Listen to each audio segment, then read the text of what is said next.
मोहिनी बोली, विप्रवर, आपने गंगा द्वार का महात्म्य बताया, आप बद्री तीर्थ के पाप नाशक महात्म्य का वर्णन कीजिए। तो पुरोहित वसु ने कहा, बद्रे सुनो, मैं बद्रिका तीर्थ का महात्म्य बतलाता हूँ, जिसे सुनकर जीव जन्म मृत्यु रूप संसार बंधन से मुक्त हो जाता है।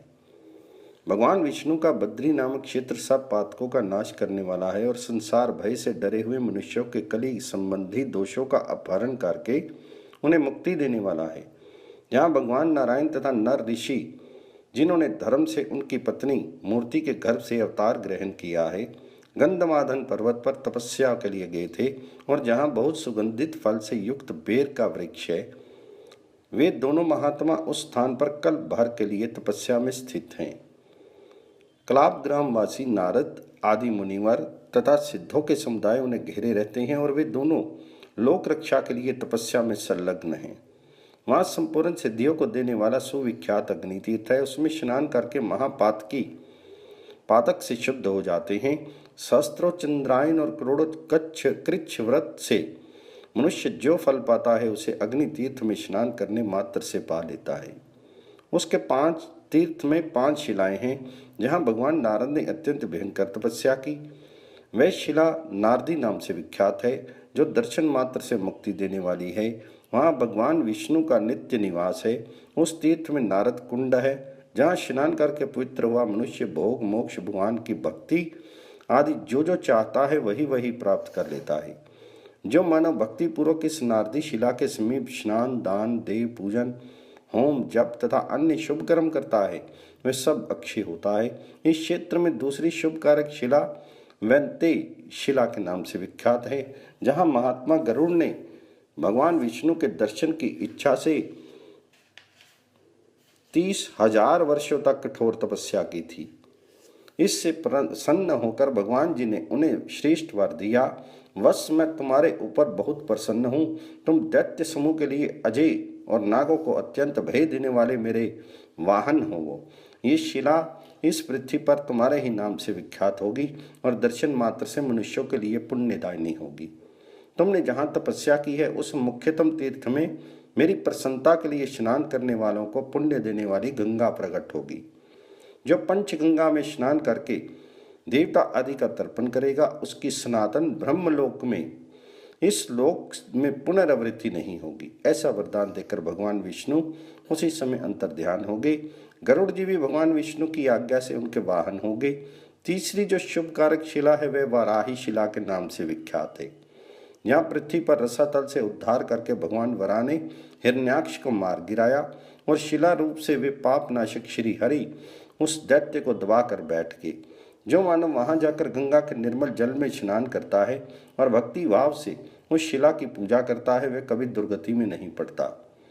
वहां चौथी नरसिंह शिला है, जहां हिरण्यकश्यप को मारकर भगवान नरसिंह विराजमान हुए थे। जो मनुष्य वहां स्नान और नरसिंह शिला का पूजन करता है, वह पुनरावृत्ति रहित वैष्णव धाम को प्राप्त करता है। वहां 5वीं नर नारायण शिला है।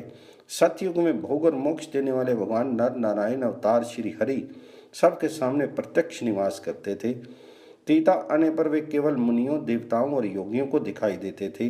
द्वापर आने पर केवल ज्ञान योग से उनका दर्शन होने लगा। तब ब्रह्मा आदि देवताओं तथा तपस्वी ऋषियों ने अपनी विचित्र वाणी द्वारा स्तुति करके भगवान श्री हरि को प्रसन्न किया। तदनंतर उन ब्रह्मा आदि देवताओं से आकाशवाणी ने कहा, देवीश्वरों, यदि तुम्हें स्वरूप के दर्शन की श्रद्धा है तो नारद कुंड में जो मेरी शिला में मूर्ति पड़ी हुई है उसे ले लो। तब उस आकाशवाणी को सुनकर ब्रह्मा आदि देवताओं का चित्त प्रसन्न हो गया। उन्होंने नारद कुंड में पड़ी हुई उस शिला में दिव्य प्रतिमा को निकालकर वहां स्थापित कर दिया और उसकी पूजा करके अपने अपने धाम को चले गए। वे देवगण प्रतिवर्ष वैशाख मास में अपने धाम को जाते हैं और कार्तिक में आकर फिर पूजा प्रारंभ करते हैं। इसलिए वैशाख से बर्फ के कष्ट का निवारण हो जाने से पाप कर्म रहित पुण्य आत्मा मनुष्य वहां श्री हरि के विग्रह का दर्शन पाते हैं। 6 महीने देवताओं और 6 महीने मनुष्यों के द्वारा उस भगवत विग्रह की पूजा की जाती है। इस व्यवस्था के साथ तब से भगवान जी की प्रतिमा प्रकट हुई। जो भगवान विष्णु को उस शिला में प्रतिमा का भक्ति भाव से पूजन करता है और उसका नैवेद्य प्रसाद भक्षण करता है, वह निश्चय ही मोक्ष पाता है। इस प्रकार वहाँ ये 5 पुण्य शिलाएं स्थित हैं। श्री हरि का नैवेद्य देवताओं के लिए भी दुर्लभ है, फिर मनुष्य आदि के लिए तो कहना ही क्या है। उस नैवेद्य का भक्षण कर लेने पर वहाँ मोक्ष का साधक बन जाता है।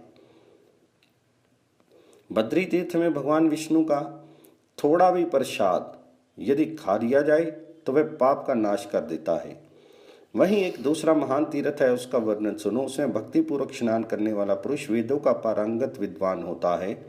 एक समय सोते हुए ब्रह्मा जी के मुख से निकले हुए मूर्तिमान वेदों को हयग्रीव नामक असुर ने हर लिया। वह देवता आदि के लिए बड़ा भयंकर था। तब ब्रह्मा जी ने भगवान विष्णु से प्रार्थना की, अतः वह मत्स्य रूप से प्रकट हुए। उस असुर को मारकर उन्होंने सब वेद ब्रह्मा जी को लौटा दिए। तब से वह स्थान महान पुण्य तीर्थ हो गया। वह सब विद्याओं का प्रकाशक है। तैमिंगल तीर्थ दर्शन मात्र से सब पापों का नाश करने वाला है। तदनंतर किसी समय अविनाशी भगवान विष्णु ने पुनः वेदों का अपहरण करने वाले 2 मतवाले असुर मधु और कैटभ को हयग्रीव रूप से मारकर फिर ब्रह्मा जी को वेद लौटाए। वह तीर्थ स्नान मात्र से सब पापों का नाश करने वाला। मत्स्य और हयग्रीव तीर्थ में देव रूपधारी वेद सदा विद्यमान रहते हैं, अतः वहाँ का जल सब पापों का नाश करने वाला है। वहीं एक दूसरा मनोरम तीर्थ है जो मानसो उद्भेदक नाम से विख्यात है। वह हृदय की गांठें खोल देता है, मन के समस्त संशयों का नाश करता है, सारे पापों को हर देता है, इसलिए वह मानसोद्भेदक कहलाता है। वहीं कामाकाम नामक दूसरा तीर्थ है जो काम पुरुषों की कामना पूर्ण करने वाला और निष्काम भाव वाले पुरुषों को मोक्ष देने वाला है। वहाँ से पश्चिम वसुधारा तीर्थ है। वहाँ भक्तिपूर्वक स्नान करके मनुष्य मनवांछित फल पाता है। इस वसुधारा तीर्थ में पुण्यात्मा पुरुषों को जल के भीतर से ज्योति निकलती दिखाई देती है, जिसे देखकर मनुष्य फिर गर्भवास में नहीं आता। वहाँ से नैऋत्य कोण में 5 धाराएं गिरती है। उनके नाम इस प्रकार हैं: प्रभास, पुष्कर, गया, नैमिषारण्य और कुरुक्षेत्र। उसमें पृथक पृथक स्नान करके मनुष्य उन तीर्थों का फल पाता है। इसके बाद एक दूसरा विमल तीर्थ है जो सोम कुंड के नाम से भी विख्यात है, जहाँ तीव्र तपस्या करके सोम ग्रह आदि के धीश्वर हुए हैं। वहाँ स्नान करने से मनुष्य दोष रहित हो जाता है। वहाँ एक दूसरा द्वादश आदित्य नामक तीर्थ है जो सब पापों को हर लेने वाला उत्तम है। वहाँ स्नान करके मनुष्य सूर्य के समान तेजस्वी होता है। वहीं चतुस्तोत्र नाम का एक दूसरा तीर्थ है जिसमें डुबकी लगाने वाला मानव धर्म, अर्थ, काम और मोक्ष इन चारों में से जिसको चाहता है उसी को पा लेता है। तदनंतर वहीं सप्तपद नामक मनोहर तीर्थ है जिसके दर्शन मात्र से बड़े बड़े पातक भी अवश्य नष्ट हो जाते हैं। फिर उसमें स्नान करने की तो बात ही क्या। उस कुंड के तीनों कोनों पर ब्रह्मा, विष्णु और महेश स्थित रहते हैं। वहाँ मृत्यु होने से मनुष्य सत्यपद स्वरूप भगवान विष्णु को प्राप्त करता है। वहाँ से दक्षिण भाग में परम उत्तम अस्त्र तीर्थ है जहाँ भगवान नर और नारायण अपने अस्त्र शस्त्र रखकर तपस्या में संलग्न हुए थे। वहाँ पुण्यात्मा पुरुषों को शंख चक्र आदि दिव्य आयुध मूर्तिमान दिखाई देते हैं। वहाँ भक्तिपूर्वक स्नान करने से मनुष्य को शत्रु का भय नहीं प्राप्त होता। वहीं मेरु तीर्थ है जहाँ स्नान और धनुर्धर श्री हरि का दर्शन करके मनुष्य संपूर्ण मनोरथों को प्राप्त कर लेता है। जहाँ भगीरथी और अलकनंदा मिली है वह पुण्य में देवप्रयाग बद्रिका आश्रम में सबसे श्रेष्ठ तीर्थ है। वहाँ स्नान देवताओं और पितरों का तर्पण तथा भक्ति भाव से भगवत पूजन करके मनुष्य संपूर्ण देवताओं द्वारा वंदित हो विष्णु धाम को प्राप्त कर लेता है। संगम से दक्षिण भाग में धर्म क्षेत्र है। मैं उसे सब तीर्थों में परम उत्तम और पावन क्षेत्र मानता हूँ। वहीं कर्मोद्धार नामक दूसरा तीर्थ है जो भगवान जी की भक्ति का एकमात्र साधन है। ब्रह्मवर्त नामक तीर्थ ब्रह्मलोक की प्राप्ति का प्रमुख साधन है। ये गंगा के आश्रित तीर्थ तुम्हें बताए गए। भद्रिका आश्रम के तीर्थों का पूरा वर्णन करने में ब्रह्मा जी भी समर्थ नहीं है।